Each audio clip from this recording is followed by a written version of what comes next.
now improves to 6-0 in games without Drew Brees dating back to last season. Max, what were you more impressed by, Hill or the Saints defense? I was actually more impressed by the Saints defense yesterday. I mean, Hill, I'll leave for you, Stephen A., because there's a lot to talk about there. But that Saints defense was excellent. They had Matt Ryan under pressure. Their coverage was coverage was excellent. They were winning up front. Like, that was a tremendous performance by the Saints defense. And the thing is, and by the way, the Falcons had won, 3 of their last 4? The thing is, I don't know, there wasn't against good teams.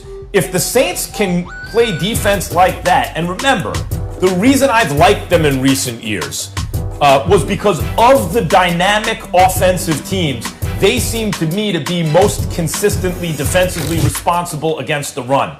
I think that's important for a dynamic offensive team.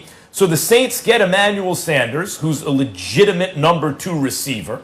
They have their receivers back now. They made that move for Quan Alexander that I mentioned at the trade deadline, which is really, they got a lot of value in terms of production right now. His contract is another story, but it showed that the Saints were serious about winning right now, and it's paying dividends. That was the best defensive performance I think I've seen from the Saints all season, and with Drew Brees out for a while, they're going to need it. But I actually think the story of the game, in terms of the headlines, obviously, is Taysom Hill is the most interesting part. But in terms of who actually performed the best, I think it was the D.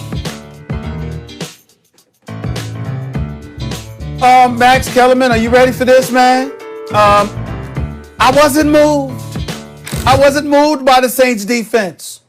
I understand that they were highly effective and all of that stuff, but I wasn't moved. Yes, you got 8 sacks against Matt Ryan, but that offensive line is atrocious.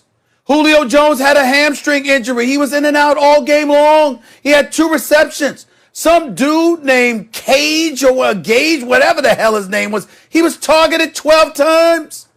Brian Hill was running the ball more than Todd Gurley. You got no running attack. It ranks 24th in the league. You only rushed the ball 12 times because you know you didn't have a running attack. It was very predictable. I mean, Matt Ryan was just mincemeat. I mean, they were just salivating at the mouth. They knew exactly what he was going to do, and they knew that guys, Julio Jones, with him not being there, couldn't get open. So, I mean, the Saints deserve props and credit, don't get me wrong, but when I say that I wasn't moved, I mean I was more moved by what I saw from Taysom Hill. Because let me tell you something right now. This brother can do something that Drew Brees can't do, and that's run with that damn football.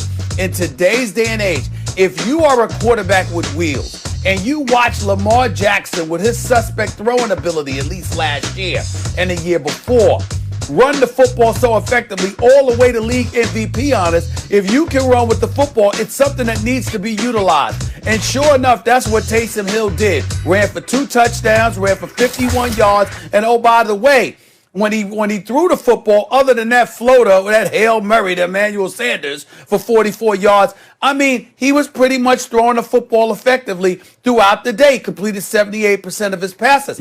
I didn't expect that from him.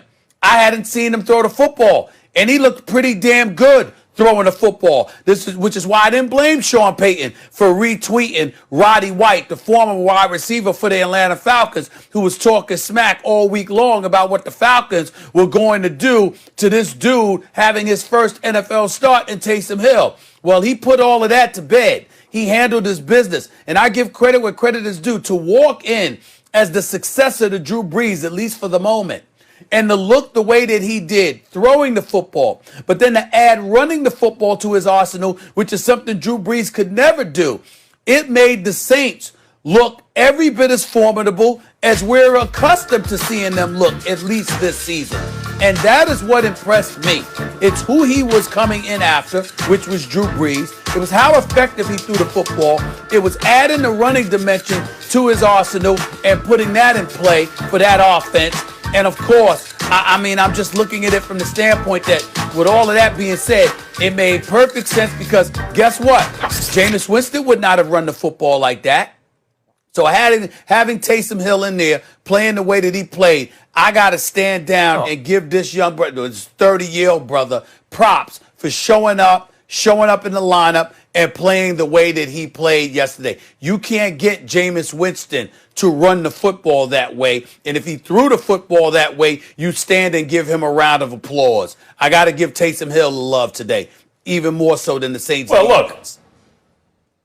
look, that's why I couldn't figure out. Why was Sean Payton lying to us, right, at the Super Bowl? Like, how does that help him to tell us he's going to, that Taysom Hill is the quarterback of the future when we started hearing, oh, yeah, they're going to start Jameis. And then I was like, oh, coach wasn't lying. And by the way, he seemed authentic to me when he seemed honest to me when he told us he was going to start, that Taysom Hill was the quarterback of the future. Stephen, I know he's 30. But that's because Drew Brees is 40. You know, he could have started with the team at 20. You're not going to replace Drew Brees while he's still good. So that's why he's so old and he's, but he understands the offense well. He didn't make mistakes, and especially, at least turnovers, and especially what I liked was he got better in the second half. He was sort of game managing, feeling his way in the first half, didn't really feel like second half he was better. So that's all encouraging, and there's a lot to like and talk about Taysom Hill. However, Taysom Hill did a nice job, and considering we don't think of him as a quarterback, he's thought of more before today or yesterday as a gadget type player, although at a very high level. That may be a bigger kind of story or what we remember. But in terms of who was more impressive yesterday, Stephen A. Smith. Them dudes sacked Matt Ryan 8 times. They hit him another 11 times. That's almost a dozen. So basically, they got to the quarterback 20 times. If you want to give out grades, you give Taysom Hill a high grade on a curve based on circumstances. You give that defense an A+ for yesterday.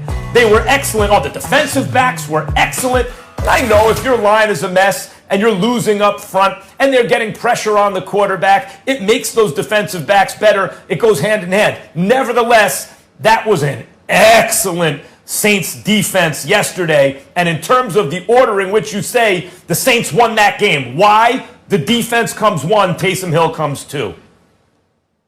Well, I understand where you're coming from, Max, but I'm just saying, I'm indicting the Atlanta Falcons. You know that I officially believe they're the dumbest team in the NFL when you consider the fact that they treated an onside kick like it was a punt. Remember, against the Dallas Cowboys. I won't forgive them for that for years. We all know how I feel about them. But then when you couple that with the fact that you got a stud like Julio Jones, who's clearly, suffering from his hamstring, and he was in and out all day long. Again, this kid Gage might be something special. I mean, he was targeted 12 times for a reason. I'm not trying to cast any aspersions on him whatsoever. I had one of my boys just text me talking about how the kid's out of LSU and he's going to be a stud and he can ball. I respect that. I'm not dismissing that by any stretch of the imagination. All I'm saying is, for this season, when you think about the Atlanta Falcons, you think about Julio Jones, Calvin Ridley, Todd Gurley, and this Atlanta Falcons offense. And bottom line is, from a running perspective, they haven't been potent at all. Their passing attack has obviously been big time, but it hasn't helped offset losses because their defense stinks. And their coaching has stunk. Thank God Raheem Morris has them pointed in the right direction because Quinn definitely needed to go. In the end, they're just not a good team. They got too many problems. The offensive line is one of the biggest problems that they have, and we saw the results of that because Matt Ryan was suffocated and squashed all day long. That's the